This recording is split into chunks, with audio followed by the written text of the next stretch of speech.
Beleza, pessoal, como a gente tinha conversado aí, o assunto de hoje a gente vai estar trabalhando sobre argamassas, tá? A gente vai perceber que tem uma infinidade de tipos aí.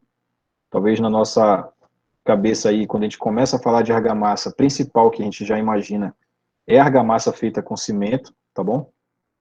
Mas a gente vai estar vendo aqui, nessa divisão que eu fiz da apresentação, que tem outros tipos. Então é interessante a gente saber quais são esses tipos, onde a gente pode estar aplicando, tá? Então, dividir dessa maneira, definição, características, classificação e os tipos de argamassa, tá certo? E aí, olha, quando a gente começa a conversar sobre argamassa, talvez a primeira ideia que a gente tenha de argamassa é essa da foto que a gente está vendo aí, que é uma argamassa de assentamento, né? Para revestimento cerâmico, tanto faz ser de piso como de parede, por exemplo, tá? Só que esse tipo de argamassa a gente vai ver lá para frente, que é uma argamassa que ela é diferenciada porque ela é industrializada. Você compra lá na loja de material de construção, ela praticamente já vem quase que toda pronta. Ela já vem misturado ali o cimento com a areia, tá? E dependendo do tipo de argamassa, algum compósito lá, como por exemplo os aditivos. E aí vai ficar restando para você apenas misturar com água para poder ter um material parecido com esse da foto aí, tá? Mas nós vamos ver que nós mesmos podemos produzir a nossa argamassa, e isso é muito comum, tá? A argamassa aí do quarto da sua casa, da sala, onde está empregada aí na parede, por exemplo, foi uma argamassa que foi produzida manualmente, para fazer esse reboco, para fazer o emboço lá no banheiro aí da sua casa, que depois recebeu o revestimento cerâmico, e assim por diante, tá? Então, como a gente está vendo na definição, a definição técnica, né? A partir de uma NBR, a partir do que a ABNT te fornece de informação, é que a argamassa é uma mistura composta por cimento, areia, cal e é hidratada com água, tá certo? Ela é misturada com água aí. Percebe que essa presença desse material aqui, olha, cal, cai naquele mesmo princípio que eu falei para vocês semana que vem. Dependendo da localidade, ele é ou não utilizado, tá bom? Então, a gente vai observar que aqui na nossa região norte, quando nós fazemos um reboco para rebocar um ambiente, seja ele interno ou externo, não é muito nossa cultura nós adicionarmos a cal, tá? Mas quando a gente observa para a região sul e sudeste, isso já é muito comum. E você lembra lá da aula passada que uma das principais funções aí de, da gente estar adicionando a cal nessa mistura é melhorar a sua trabalhabilidade, né? Fica mais fácil do operário estar manuseando, tá bom? E aí, em algumas situações, também é empregado nessa mistura esses materiais aqui, olha, o saibro, que talvez você já tenha escutado falar quando você vê aí televisão e aparece aqueles campeonatos de tênis, né? E aí fala lá no campeonato, hoje o campeonato foi disputado numa quadra de saibro, aquela quadra alaranjada ali, né?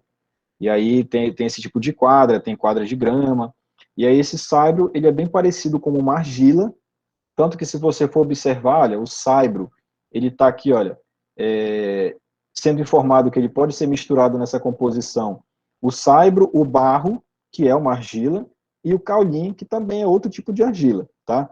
Então, esses materiais, eles às vezes são empregados, dependendo da região, nessa mistura aqui para estar produzindo argamassa, tá bom? Isso vem caindo em desuso, tá bom? Essa situação ela vem caindo em desuso. Por quê? Primeiramente, por que a pessoa mistura um desses materiais aí na produção da argamassa? Ela mistura porque o barro, o saibro e o caulim, por exemplo, eles vão melhorar a trabalhabilidade da argamassa, tá? Popularmente, eles vão dar liga a essa mistura, tá certo? Beleza, isso daí é o pró. Qual é o contra? Todos esses materiais aí, aqui abaixo citados, né, saibro, barro e caulim, eles têm uma prospecção a estar absorvendo água muito forte. Então, qualquer contato com água, ele puxa a água para si e não libera com tanta facilidade. O que acontece? Se você faz um reboco interno ou externo que contém esse material, o que vai acontecer futuramente? Vamos pensar numa situação de reboco externo. Quando chover e essa água da chuva ela molhar principalmente a base da sua parede, mesmo depois de meses, anos feito esse reboco com esse material, saibro, barro ou caulim, quando respingar a água na parede, ela vai estar absorvendo essa água e não vai estar liberando essa água.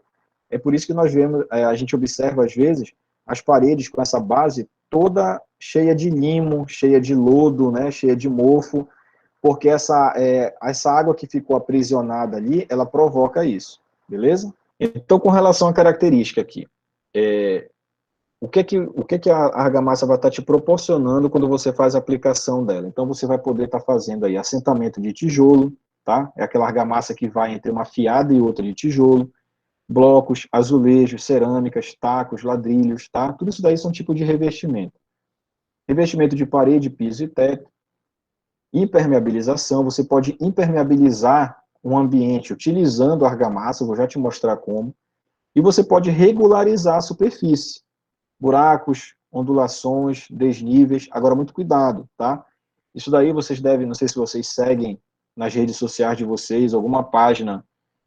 Tem muito, por exemplo, no Instagram, né? Aquelas páginas de engenharia que tendem para o lado do humor, né? Que aí mostram aqueles erros em obras e tal. E aí aparece, às vezes, aquela parede com uma camada de reboco de quase 10, 15 centímetros, né? Isso daí é errado, tá? Não confundir isso daí com regularização de superfície, com desnível. Desnível é algo muito suave, muito sinuoso ali para te estar regularizando. Não sei se você já observou aí em alguma obra na sua casa, então na casa de algum conhecido, às vezes a pessoa está levantando uma parede de alvenaria muito alta e ela coloca aqueles andames de madeira mesmo, perfurando a parede para poder a pessoa ficar ali em cima, continuando a levantar a parede. Não sei se você já viu isso. E aí, depois que ela termina aquela parede, ela precisa retirar aqueles andames, pedaços de madeira que foram utilizados nesse andame. Ele entra, né, faz um furo na parede, ele entra ali para ficar apoiado. Já viram essa situação? E aí o pedreiro, quando ele vai rebocar, ele vai lá e tapa aquele buraco, coloca pedaços de tijolo quebrado ali, joga um pouco de massa, fecha aquele buraco e depois reboca a parede. Então, o que foi utilizado para estar tapando esse buraco foi também uma argamassa de reboco, tá?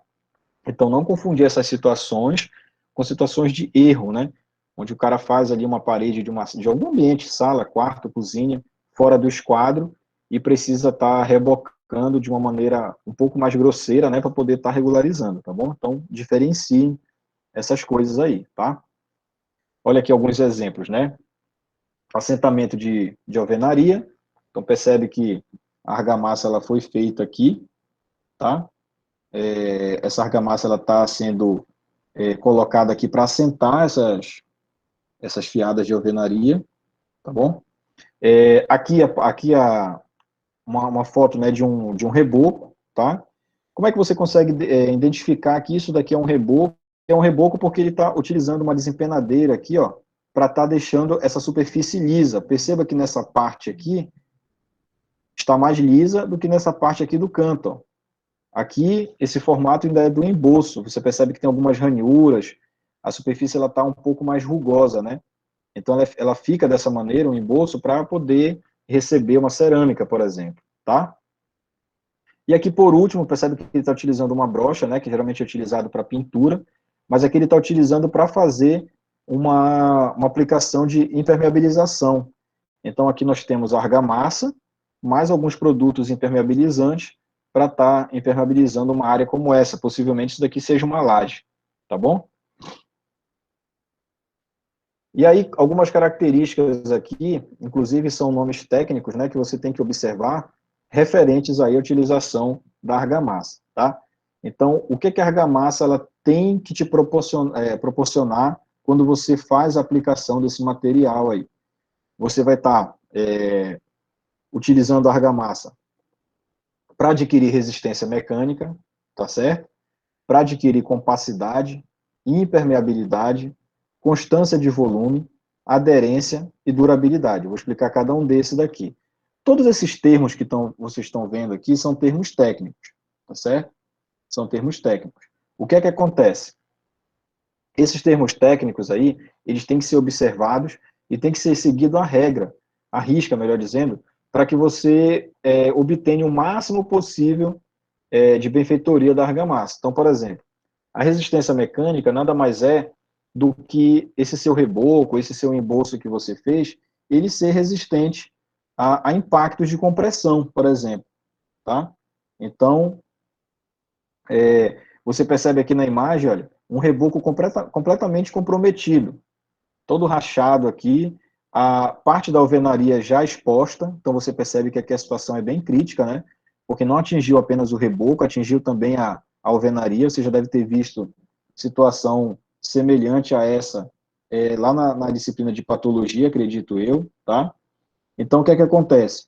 Esse reboco aqui da imagem, provavelmente, ele não foi bem produzido e não resistiu, não teve resistência mecânica, não resistiu ao reboco, não resistiu a esforços de compressão, tá? E, logicamente, ele não vai ter durabilidade, que é outra propriedade interessante aí que a argamassa tem que te proporcionar, tá bom? O que é que pode ter ocorrido aqui para acontecer uma situação como essa daí?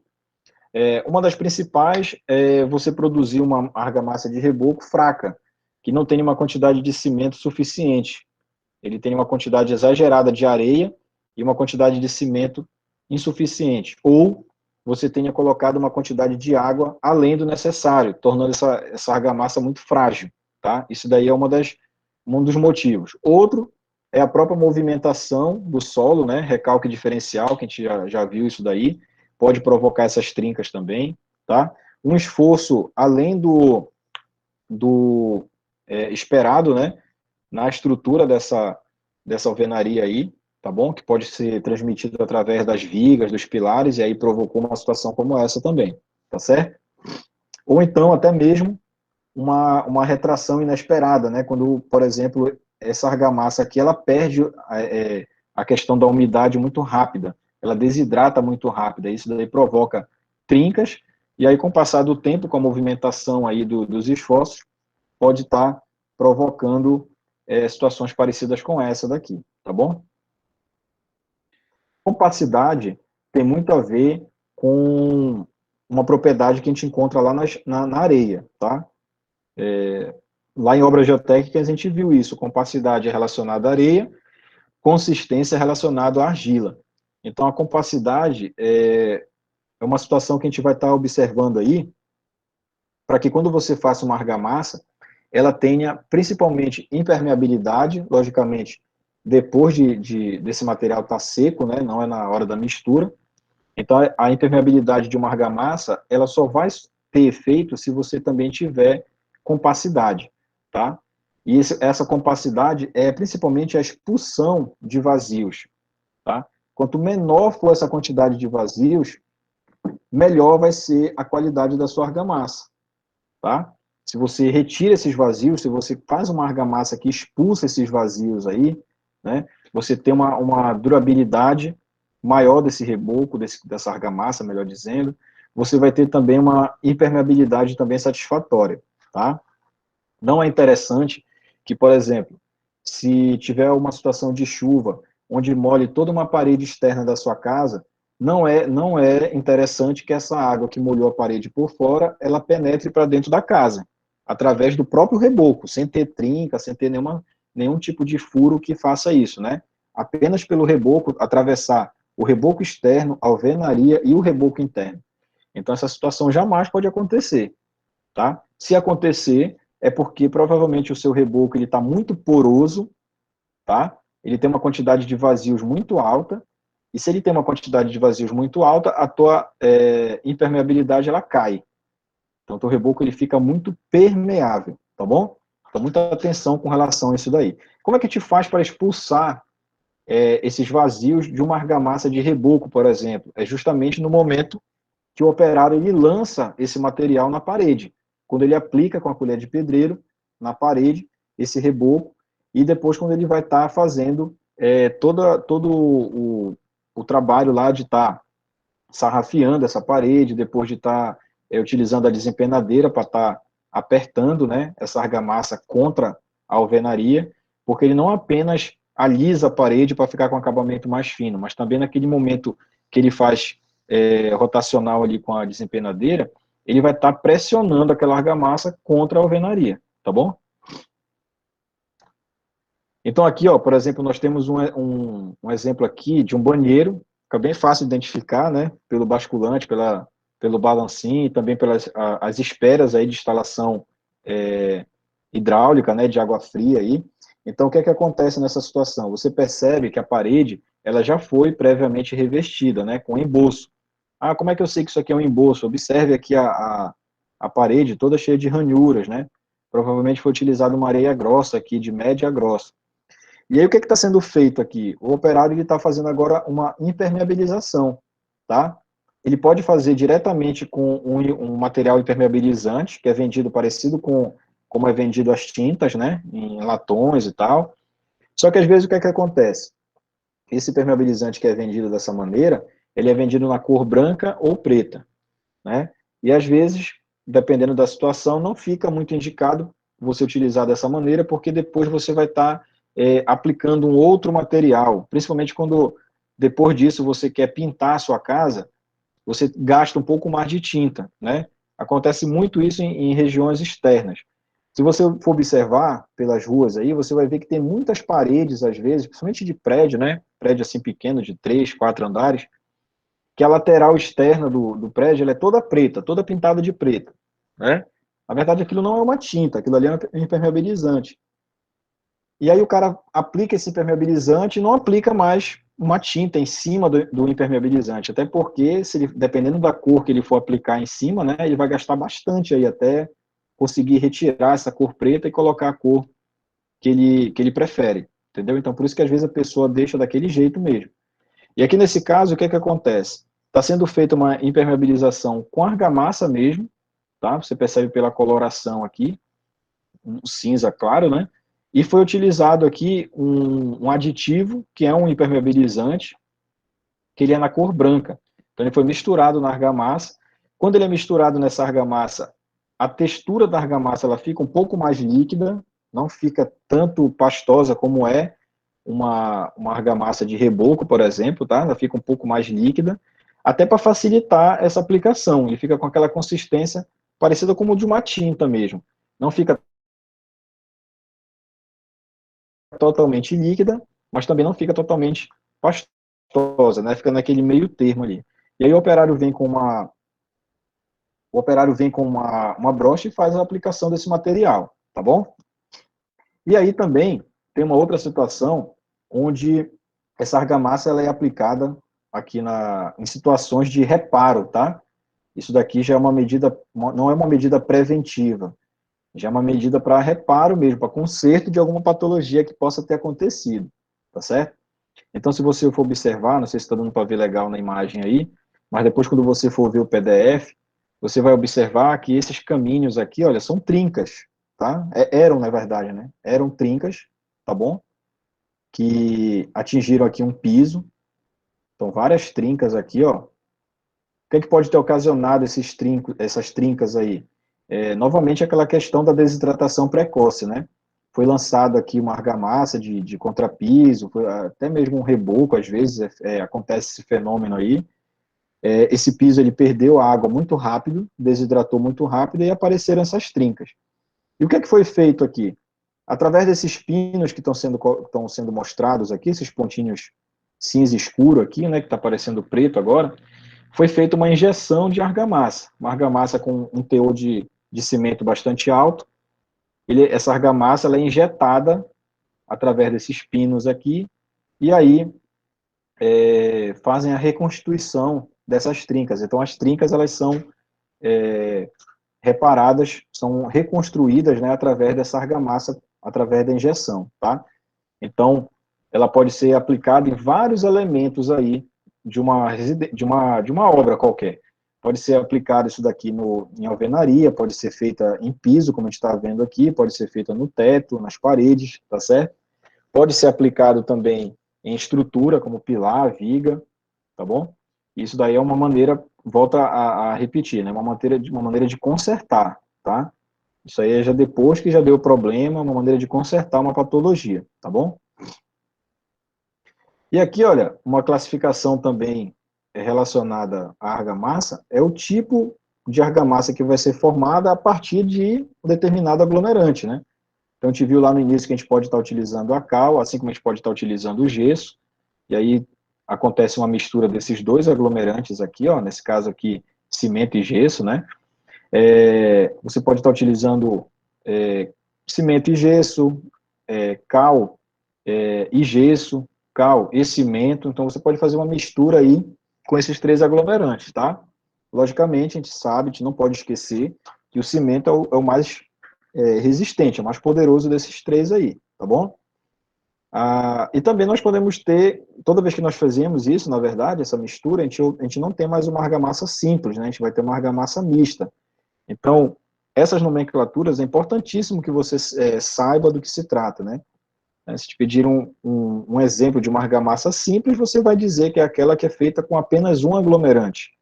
Pode ser uma argamassa de cimento, de gesso ou cal. Se te pedem uma argamassa mista, você já sabe que vai ter pelo menos dois aglomerantes envolvidos aí, tá?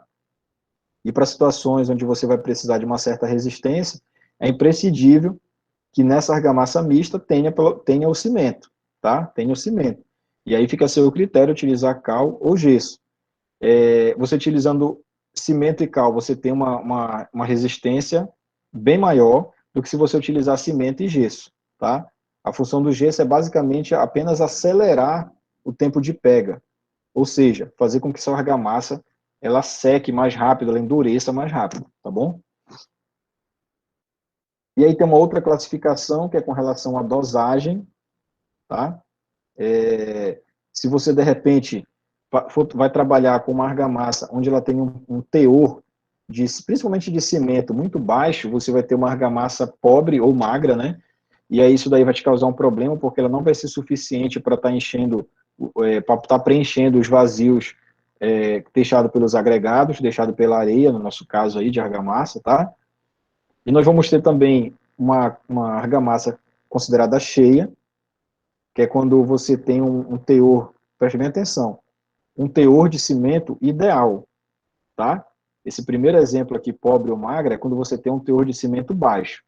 Quando você tem aqui uma argamassa cheia, você tem ali exatamente o que você precisa de cimento, tá? Ou de outro aglomerante, tá? Eu vou usar o cimento porque é o mais usual aí.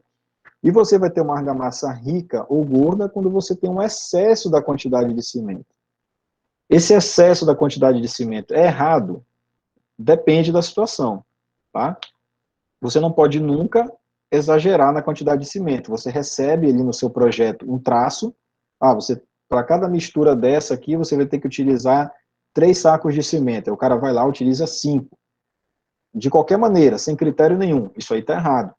Quando você precisa fazer algum tipo de reparo, como foi o caso do slide anterior, para fazer aquela injeção de argamassa, aí você precisa de uma argamassa rica, né? Ou então, popularmente, uma argamassa forte. Você vai escutar muitos operários falando argamassa forte, quando se tratar de uma argamassa onde você utiliza bastante cimento, além do necessário. Qual é o motivo disso? O cimento ele vai estar em quantidade superior ao que necessita, ele vai estar te fornecendo mais resistência, tá? Ele vai estar endurecendo um pouco mais rápido, porque ele vai ter muito cimento para pouca água e pouca areia, então ele endurece mais rápido. Ele vai estar consertando aquela patologia com mais rapidez também, tá? Então perceba que é algo que não é do dia a dia, são situações esporádicas, né? Ninguém constrói uma casa pensando em reformar ela porque ela está cheia de patologia. Não, você produz ali desde o projeto, né? Você constrói aquela casa para ela durar anos, né? Para você fazer manutenções o mais demorado possível. Mas, caso aconteça algum problema como esse, você tem que consertar. Então, você percebe que é algo esporádico, tá certo? E aqui tem aqui uma tabela que mostra a questão da composição, né, desse material, o que é que tem aí de material empregado, qual a sua densidade, né? E aí você percebe aí que a densidade, aqui está em gramas por centímetro cúbico, né? Mas quando você converte aí para quilos por metro cúbico, você vai ver que é uma densidade bastante considerável, né? Bastante pesada aí o material argamassa, tá? Inclusive, esses valores aqui, tá? A gente vai sempre trabalhar com argamassa normal para efeito de cálculo, tá, pessoal? Então, a gente vai utilizar sempre valores intermediários a esse aqui, ó. Esse teu Azinho aqui, que é a densidade da argamassa, ela vai estar sempre entre esse valor aqui, 2,30 a 1,40. Tá? A gente vai fazer alguns exercícios aí futuramente para tu descobrir quanto de material tu vai estar utilizando, tá bom? Certo? E aí nós temos aqui, coloquei para vocês aqui exemplos de argamassas simples, né? Apenas de gesso, tá? Que tenha, de repente, uma quantidade considerável ali de aglomerante, né? Que nesse caso aqui, nesse primeiro caso aqui é o gesso, tá? Muito utilizada essa argamassa de gesso apenas para ambiente interno, preste bem atenção, apenas para ambiente interno e ambiente que não vai ter contato com água. Então, pode ser utilizado num quarto, entendeu? Pode ser utilizado num depósito, desde que você não vá guardar nada ali que tenha líquido, né? Então, jamais você vai estar podendo utilizar uma argamassa de gesso numa cozinha, numa lavanderia, num banheiro, principalmente, jamais, né? Porque esse gesso aqui, da mesma forma que ele endurece rapidamente, ele pode amolecer, entre aspas, rapidamente. É só ver os exemplos aí de forro de gesso. Você tem um forro de gesso, é maravilhoso, é bonito, coisa e tal, mas se chover e pingar lá, tiver uma telha quebrada, se pingar no forro de gesso, já era o forro de gesso, né? Ele dissolve todinho e você tem que trocar a placa toda de forro de gesso. Então, ele é um material muito prejudicado quando ele entra em contato com água, tá? Esse revestimento de gesso puro é quando ele tem uma quantidade de gesso bastante considerável. É só você ver a proporção aqui, ó. São, em média, 10 quilos de gesso para 6 litros de água, 6 a 7 litros de água. Então, fica uma pasta aqui bastante densa, tá? E ele é muito utilizado para fazer essas placas de gesso, blocos de gesso para divisão interna. Isso daqui é muito utilizado, se você for observar, em pontos comerciais, como, por exemplo, clínicas, tanto médica quanto odontológica, né? Onde você precisa frequentemente estar mudando o layout interno ali daquele ambiente. É muito utilizado essas placas de gesso para fazer essa divisão, em laboratórios e tudo mais, né? Ou então em locais onde vivem locais assim comerciais que vivem sendo alugados frequentemente, né? O cara vai lá, monta um restaurante, aí passa um tempo, ele sai de lá, já aluga para outro tipo de serviço. Então, o cara precisa ter um ambiente interno ali que seja fácil de ser modificado. Você imagina você ter um ponto comercial que antes era um restaurante, termina lá o restaurante, você aluga para ser, por exemplo, um consultório médico. Então, se fosse tudo de alvenaria, dividido internamente, você ia ter um trabalho enorme para estar modificando esse ambiente interno. Quebra de parede, quebra de piso, entendeu? Então, por isso que, nesses casos aí, é bastante empregado essas placas, porque fica mais fácil de dividir, tá bom? E aqui a nossa tradicional argamassa de cimento, a mais utilizada aí. Desse slide aqui eu queria destacar para ti o tempo de pega, ó. Então, você começou a bater a massa de cimento agora, né, argamassa de cimento, terminou de bater, já vai começar a aplicar essa argamassa, né? Quanto tempo ele começa a entrar no estado de pega? Ele começa a endurecer, em torno de 30 minutos. Então, aí quando você escuta isso aqui e lembra daquele velho exemplo, né, de quando um operário está rebocando uma parede, aí deu aquele horário do almoço, do intervalo dele, ele deixa aquela quantidade enorme de massa lá no quintal e vai almoçar. Vai lá, almoça, descansa, quando ele volta lá 1, 2 horas depois, ele vai tentar continuar o serviço dele. A primeira providência que ele toma é adicionar água naquela argamassa que ele deixou ali para rebocar a parede, né? E ele adiciona aquela água sem critério algum, na maioria das vezes, né? Ele vai molhando ali com a mangueira, então colocando água com balde, e o critério dele, o único critério dele é qual? É ver se aquela argamassa ela já está fácil de manusear de novo, né? Se já está trabalhável de novo, se ele consegue misturar com a enxada dele com facilidade, se não está dura. E aí, feito isso, ele vai lá e continua aquela aplicação desse reboco. E é algo assim que é claro, é só você observar, quando você tiver a oportunidade de ver uma obra na sua casa, então de algum conhecido que acontecer essa situação aí, ou então você estiver estagiando, você vai observar que vai ficar bem demarcado isso lá na parede que estava sendo rebocada. Onde ele terminou aquela primeira parte e onde ele iniciou aquela segunda parte com a argamassa completamente frágil, você vai ver que com o passar do tempo ali, 1 mês, 2 meses depois, vai aparecer uma trinca justamente naquela emenda ali da parede, né? Até onde foi o reboco, depois até de onde ele continuou. Então vai ter aquela trinca ali mostrando que ali foi um divisor ali de qualidade de argamassa, né? A primeira muito mais resistente, a segunda muito mais fragilizada. Até na tonalidade da argamassa, da cor, né? Você percebe aí que a segunda parte, que foi aquela que foi adicionado água, ela fica um pouco mais clara, né? Devido a ter uma quantidade de água superior ao que você precisava para a quantidade, comparado com a quantidade de cimento, tá bom? E aí nós vamos ver aqui a argamassa, argamassa colante, né, que é uma argamassa que é industrializada, né? Essa argamassa aí, para você ter uma ideia, até 25 anos, 30 anos atrás, essa argamassa ela não era tão utilizada. Essa argamassa para sentar uma cerâmica, por exemplo, aqui como o operário está fazendo aqui o piso, o pedreiro mesmo, né, o operário mesmo, ele produzia. Ele pedia lá para o chefe dele, lá para o cliente dele, cimento, areia, ele mesmo fazia isso daí, e ele mesmo aplicava essa cerâmica com uma argamassa que ele mesmo produzia. Só que essa argamassa que ele mesmo produzia era novamente um material que não seguia nenhum padrão, nenhuma regra, né? Ele fazia ali uma argamassa ali com uma quantidade de cimento superior que era necessário. Então, se você conversar, por exemplo, com seu avô, com sua avó, com seus tios aí, e observar alguma casa que foi feita um piso há mais de 20, 25 anos aí, em alguns casos você vai ver que foi um piso que foi feito dessa maneira, com uma argamassa produzida pelo operário. E qual é a diferença? Essa argamassa que foi produzida pelo operário, ela tem uma quantidade de cimento elevada, e aí fica mais difícil, como tem mais cimento, ela conseguiu colar aqui no piso com bastante eficiência.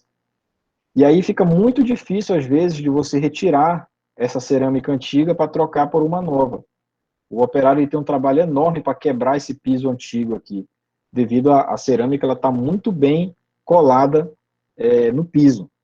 Então, na maioria das vezes, as pessoas acabam, preferem, né, comprar uma argamassa, conhecida como argamassa de piso sobre piso, que é uma argamassa que você não precisa retirar para aplicar uma nova cerâmica, um novo porcelanato, ou uma lajota mesmo. Você passa essa argamassa, igual como ele está fazendo aqui, em cima da cerâmica e aplica imediatamente a nova cerâmica, tá? Devido aí à dificuldade de retirar o material antigo, tá bom? Então, essa argamassa colante aí, essa sigla AC, é justamente isso, argamassa colante. E aí nós vamos ter aí a C1, a C2, a C3 e a C3E, tá? Cada uma dessas argamassas aqui, ela é indicada para um determinado tipo de serviço, tá bom? Então, se você souber diferenciar essas argamassas, você compra exatamente aquela argamassa que você precisa. Muito cuidado quando for comprar material de construção, porque às vezes você é enganado mesmo, a palavra certa é essa. Vou lhe dar um exemplo. A argamassa C1, ela custa quase que metade do preço de uma argamassa C3. Para você ter uma ideia, antes da pandemia, essa argamassa C1 ela estava em torno de R$10,90, no máximo R$12, um pacote com 15 quilos dessa argamassa C1. Enquanto que a argamassa C3, a mesma quantidade, em torno de 15 quilos, estava custando ali quase que R$29,90, R$30. Entendeu? Olha só, a diferença. Isso antes da pandemia.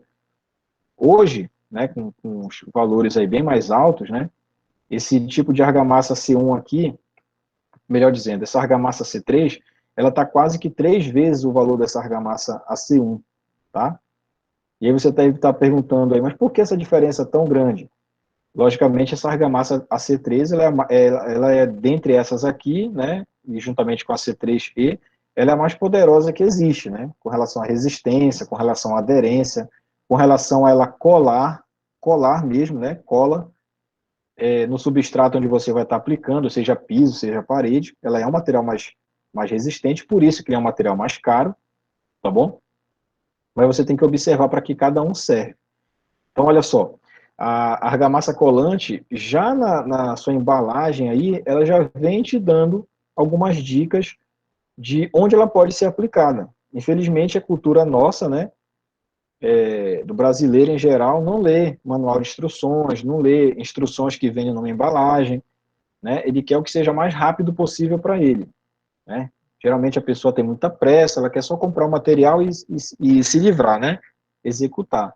Então você tem que observar para que serve. Ela é utilizada para assentamento de revestimento, né? Piso cerâmico, parede também, mas única e exclusivamente para ambiente interno, tá? Ela pode ser utilizada em áreas secas, como também em áreas molhadas, tá certo? Como banheiros e cozinhas. Só que tem uma ressalva aqui, ó. Ela pode ser utilizada em banheiro naquela situação, naquela região do banheiro, onde não vai ter contato direto toda hora com água e em grande quantidade, como por exemplo, imagine aí o banheiro, aquela região do banheiro ali, aquela região de banho ali do banheiro, né, próximo do chuveiro ali, naquela região, geralmente ela é dividida por um boxe, né, ela não pode ser utilizada naquela região, essa C1. Mas ela pode, em compensação, ser utilizada próximo ali da pia, próximo ali do vaso sanitário, porque são regiões que você vai molhar, mas não é diariamente, frequentemente, como é a área de banho, concorda? Essa área ali onde fica a pia, o vaso sanitário, você lava o banheiro ali, mas não é todo dia como aquela área de banho que frequentemente é molhada e mais de uma vez por dia, né? Dependendo da quantidade de pessoas que tenha na casa e dependendo do hábito da pessoa de tomar banho ou não, né? Tem isso também. Então, se você fosse seguir a risca, você ia utilizar a C1 para fazer o assentamento de piso e parede de uma parte do banheiro e utilizar outra argamassa para fazer a área de banho. Não tem muita lógica, né? Você utilizar dois tipos de argamassa. Então, por isso que na maioria dos casos, o banheiro todinho, ou então a cozinha todinha, é feita com outro tipo de argamassa, que a gente vai já ver qual é, tá? Não sei se eu consegui explicar direitinho isso daí para vocês, tá? Ficaria incoerente você utilizar dois tipos de argamassa, tá bom? A argamassa C2, ela só, olha como é que começa a diferença aí. Ela pode ser utilizada tanto em ambiente interno quanto em ambiente externo. Então preste bem atenção. Se você quer fazer a fachada da sua casa, você quer colocar uma cerâmica na frente da sua casa, na fachada ali.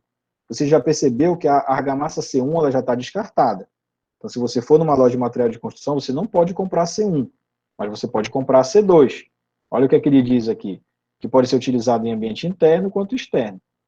As propriedades da argamassa C2 permitem o uso de ambiente externo, tá? Porque ele vai ter essa propriedade de estar absorvendo variação de temperatura. Então, se de repente passou a manhã todinha, muita chuva, e à tarde foi um sol daquele bem forte, não tem problema, tá? Essa argamassa C2, ela segura ali a situação, tá? Ela também vai estar sendo resistente à ação do vento, tá? Tanto para revestimento cerâmico de parede quanto de piso. Então, essa argamassa C2 ela pode ser utilizada tranquilamente no ambiente externo e no exemplo de fachada, como eu falei para vocês, tá bom? Ela pode ser, por exemplo, utilizada em revestimento de piscina, tá bom? Sem problema nenhum. Pode ser colocado em piso cerâmico de indústria, tá? Onde vai ter uma grande movimentação ali de maquinário, de pessoas, tá certo? Então, a C2 ela já tem uma diferença, ela já tem uma qualidade maior do que a C1, beleza? E aí chega a argamassa C3. Essa C3 ela vai ter aqui uma qualidade maior ainda. Por isso justifica ela ser mais cara do que a argamassa C1 e a C2. Então, olha só, a argamassa C3 ela é mais aderente dentre os três tipos de argamassa, né? Por isso a C3 ela é indicada para revestimento cerâmico, não só interno como externo, como também em locais onde possa ter acidentes, olha. Então, de repente, ela pode ser utilizada num galpão, onde vai ter movimentação de material, movimentação de maquinário, tá? Por quê? Porque se de repente cair alguma peça que esteja sendo transportada dentro do galpão, essa argamassa ela vai segurar ali esse tipo de impacto, tá bom? Ela pode ser utilizada aqui em revestimento de piscina, de água quente, por exemplo. Olha. Percebe que a C2 ela pode ser utilizada na piscina, mas de água fria, estava dizendo lá no slide. Então, aqui nesse caso, pode ser em água quente, pode ser em sauna, onde a temperatura é muito alta, pode ser utilizada para assentamento de placas grandes, né? Por isso que ela é muito indicada para porcelanato. Então, quando você vai na loja de material de construção, aí você informa lá,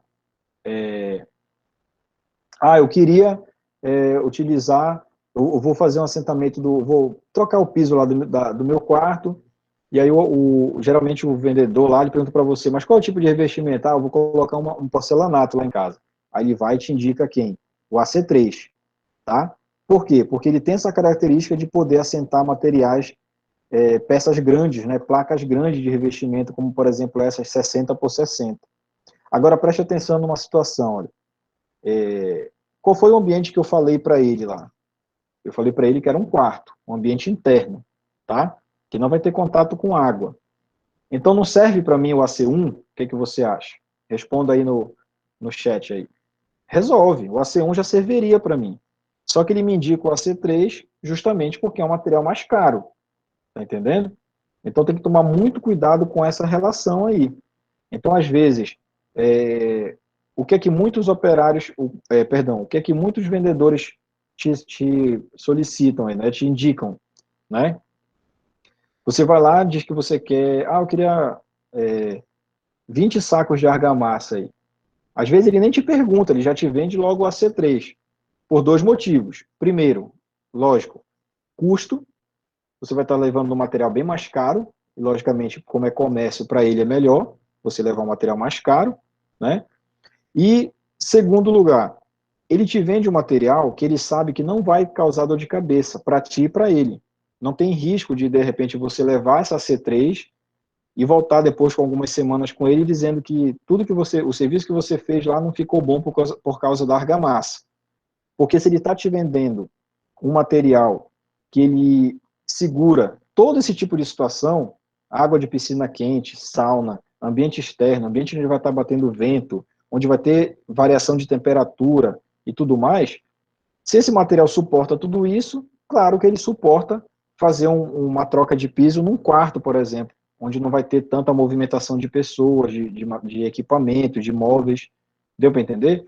Então ele te vende um material que ele sabe que não vai causar problema. E, logicamente, vai ser mais caro, né? Vai ser melhor para ele receber mais, lógico. Então, por esses motivos, eles fazem esse tipo de venda. Você, sabendo disso, tendo esse conhecimento, você já consegue escolher o material indicado da maneira correta, tá? E, por último, aqui, com relação à argamassa colante, nós temos a AC3E.